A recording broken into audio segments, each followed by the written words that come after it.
Hey, this video is on how to drain your hot water tank. So the first thing you want to do is shut the power off at the breaker. And the next thing you want to do is make sure you shut the water off.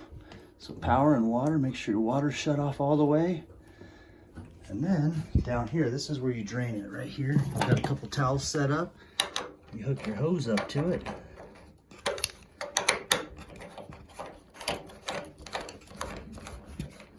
Hook the hose up, and then you're going to open this valve up with the screwdriver. I'm not done yet. One other thing you got to do, two other things you got to do. There's a relief valve at the top of this that you're going to want to open too. So it's a good idea to do this once a year to keep this thing in good working order. Then go ahead and hit this thing here. All right, so now we got a little flow going out here. So I'm running it through a strainer so I can see if there's any particles that come out.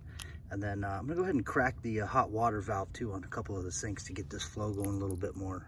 All right, and we'll just go ahead and open up this hot water side. You can see the cold water still works. Leave the hot water open for now until we're done. I'm gonna show you why you need to do this. This thing's freaking full of sediment, and I'll show you. So I unhooked the hose real quick here too, and then I'll show you, just to give you a little sample.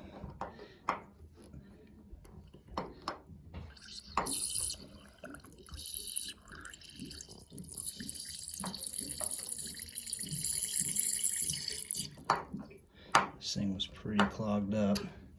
You can see in here, if you look real close, you can see black floaties in there. So it's just probably full of that. And the thing's not even close to being towards the bottom yet. So this is stuff that's floating around in there. So yeah, that's I'm gonna keep going with this, fill it back up and do the process again.